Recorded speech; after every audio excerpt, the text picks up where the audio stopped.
I love great conversations. Hi, my name is Angel Jones. Thank you for joining me on 12-minute convos where I help you create a brand of your own unique, real self.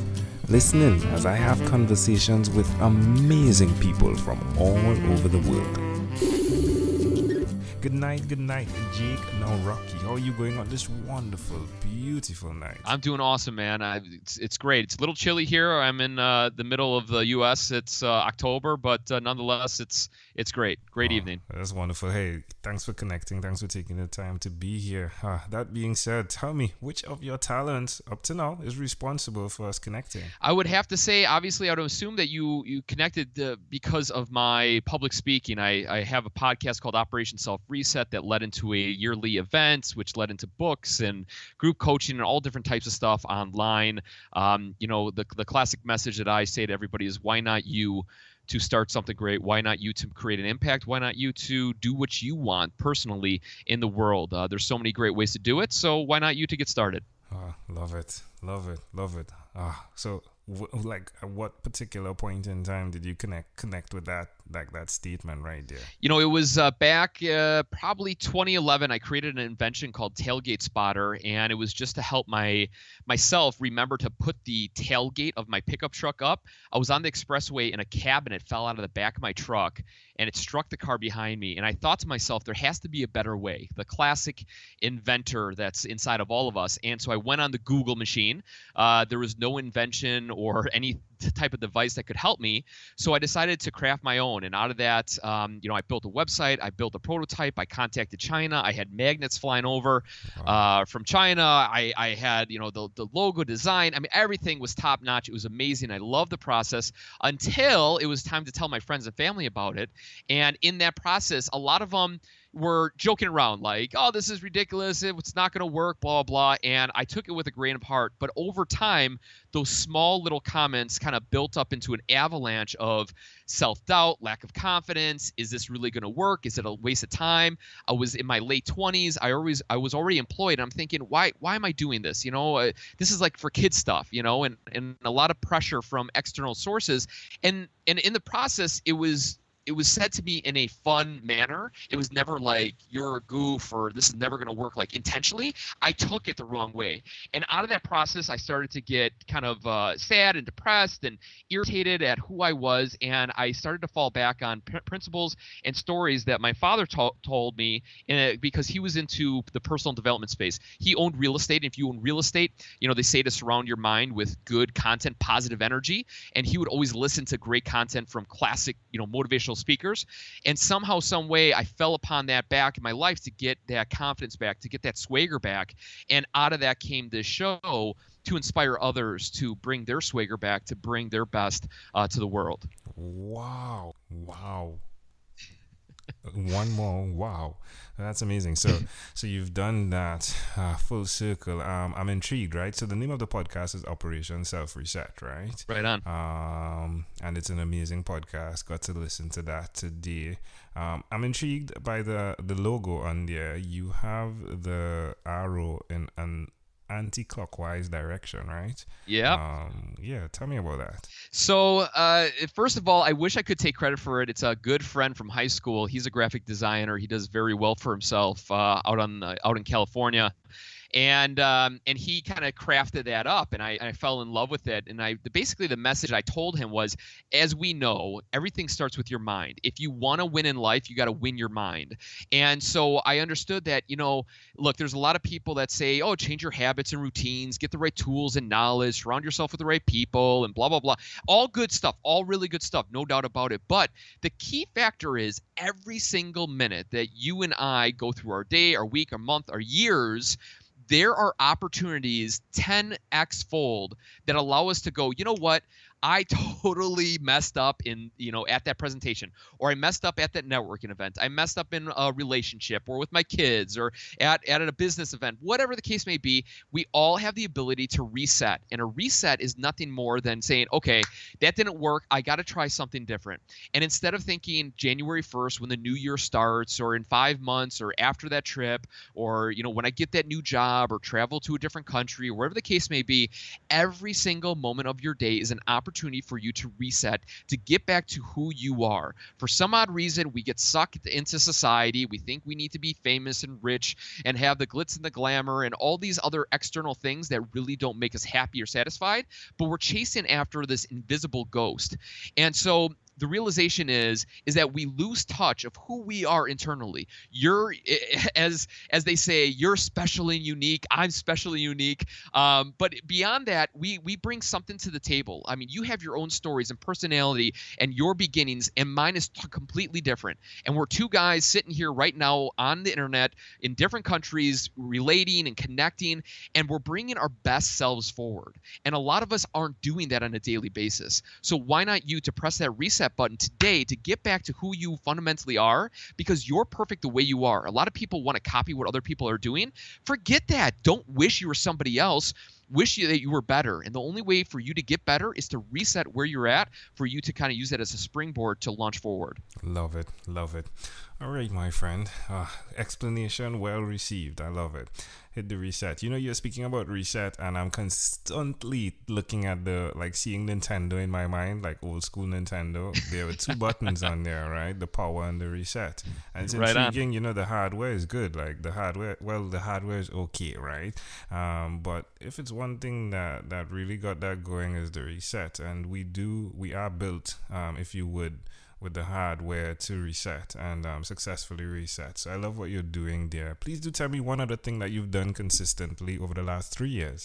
Been doing for the last 3 years consistently. Yeah. The hardest thing that I have personally overcame was taking this show and bringing it to real life, holding a yearly event. This is not me proclaiming it. It was, I don't care who you are, where you're from, dude. I'm telling you, if you decide to bring people in a location and to put that stake in the ground and say, hey, I'm hosting a 2, 3, 4 day event, live event, it is unbelievably mentally challenging. You're depressed, you're excited, you don't want to do it, you're scared, you think nobody's going to come, then you're thinking thousands of people are going to come, and then what if they hate it, what if they love it? I mean, talk about an emotional roller coaster. I've been married, I have 3 kids, I work for the fire department, I go through extreme things, I walk on fire breakboards, all that stuff. The hardest thing that I honestly had to ever do was to host a live event, just because you're the jack of all trades. You're the marketing guy, you're the sales guy, you're the production guy, you're the audio technical guy, you're the video guy. You know what I mean? You have so many hats to wear, but as how rewarding that hard work is. And it's just a reminder, the amount of effort you put into something, you will reap the reward. Even if nobody shows up, you're going to feel that self-pride, that self-esteem increase. And that's what I've been doing for the last 3 years. It has been taxing, but yet probably the best thing that I have ever done, just like overall, not to tip my own hat, but to go on that journey was really hard, and it worked out for me. So wonderful. Yep. It's wonderful. Amazing audience. We are live with Jake Nawrocki. Do check him out. He's the podcast host of Operation Self Reset. Where's the best place for us to connect with you? Online? Online, probably Facebook. Operation Self Reset. Just type in there, or operationselfreset.com, or my name, JakeNawrocki.com. NAWROCKI.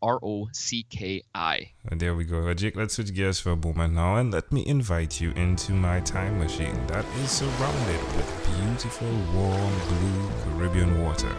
Jake, what is your earliest childhood memory? Oh man, it was funny because I try to think of that, like, what is my earliest memory? The only earliest memory I can think of, I was probably around 3 or 4, and I have 2 older sisters, and they zipped me in a blanket that could zipper on itself. And I remember getting held down on one side of the blanket as my other sister connected the zipper and started zippering me into this blanket. And once it was zipped, I wasn't strong enough at that time to tear that zipper open or anything. And I remember laying there in my sister's bedroom screaming my head off. trying to get out of that thing.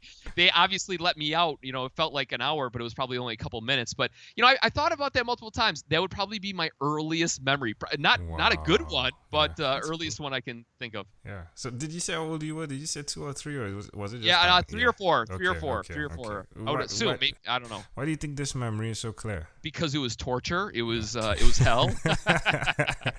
It was just it was a moment, I think, probably for the first time in my whole life. I mean, only 3 or 4 years old, that I felt like I couldn't do anything. You know what I mean? Like you're trapped. I mean, you're at the mercy of somebody else. And as we know, even in today's world, that's not a good feeling to have when you're at the mercy of somebody else. Yeah. Hey, well, can I offer an interpretation to the thought picture you created in my mind? Yes. Yeah. Yes. So it's intriguing, right? You were speaking about let me do this. So change the person you are to the person you want to be. And even with the image you created in my mind, like the first thing I thought about was like a caterpillar, right? And the transformation that occurs. Sure. But then when you spoke of the zipping and the fact that you couldn't come out, it just looked to me like the image of there's so many individuals that are being trapped by other individuals and what they think they should be or where they should be. They're compartmentalizing them, if you would. And then because of that, they're not able to function in their full capacity. And it's fascinating to me to see that you felt that at that point in time. And now in your life, you're helping others to be set free, if you would, to understand that they can reset and really be who they are. Wow. Dude, you nailed. Wow, that's impressive. That is unbelievable. Wow, thank you for that. Yeah. That was awesome. That was awesome interpretation. Oh my God, I'm writing that down right now. I'm gonna have to use that. Wow, thank you. You're welcome. If we fast forward to when you were 12 years old, what was your favorite song? Oh boy, I never been into music. I can honestly say that. I think it was like the classic rappers at that time, because when I was 12, my sisters were early in college, and rap was very popular at that time. So, what's the first song that pops in your mind? There was like a weird, Dr. Dre, but there was like a weird one by, like, it was a dog one. It wasn't like Who Let the Dogs Out, but it was like it was a weird. The guy is not. Yeah, that's cool. We leave it. Yeah, let's leave it. All right, perfect. Thanks. all right. Hey, no problem. So, okay, we've arrived at our destination, but before we get off of this time machine, there's a small declaration form. So it's yes or no, possibly a bit more. We're going to go pretty quickly. Are you ready, Jake? I'm ready. Jake, have you chosen someone to pass on your skills to? Yeah. Are you married? Yes. Do you have children? Yes. How many? Three boys. Four, 2, and new. Wow! Congratulations. Thanks, man. Do you believe in God? To an extent. Do you have an inner circle of friends? Yes. Do you watch TV for more than 3 hours a day? No. How about 3 hours a week? Nah, probably not. No. What about screen time, the phone and or the computer? Is yeah. It more than 8? Oh, yeah, I don't get to the end of that question. Right. After 1,001 conversations in 3 months in 2016, I came up with a workbook. The name of it is called Yours. It stands for Your Own Unique Real Self. The idea is as you answer those questions, you uncover your own unique real statement, your mission. If you had to share with us, Jake, your own unique real statement, a statement that represents Jake Nawrocki, what would you say that is? My statement is, why not you? I opened with it. I'm going to end it with it. You have more power than you're giving out there. Stop allowing other individuals and even your own feelings and emotions dictate who you show up as. Get out of bed, get up early, do the things that you know that you will excel your life and get you to where you want to go. Stop using it as a crutch or a hindrance of you don't have the right things around you, the right network, the right money, the right information. It's all there. Stop faulting yourself. Get out there, bring your best every single day. Be freaking awesome. Love it. Jake Nawrocki, this was a great pleasure. Before you leave, is there anything else you'd like to share with our amazing audience? No, it's a pleasure. You guys are doing the right thing. Keep on listening to great content like this. Learn about different cultures, different ideas, different people. It will only help you in your journey in life. Jake Nawrocki, thank you for being on What is Inspired by 12-Minute Convos with Angel Jones. Thank you much. Thank you for being on 12-Minute Convos with Angel Jones. Stay tuned for more from our advertisers. Diabetes is a mountain pandemic. It's a disease that's not acute but chronic. Similar to this rhyming method, I have simplified the definition the signs and symptoms and the complications of diabetes for both adults and children in my books, Poems for Patients, A Focus on Diabetes, and The ABCs of Diabetes for Children. These books are available on Amazon.com, and for more information, you can visit my website, poemsbyaj.com. That's poemsbyaj.com.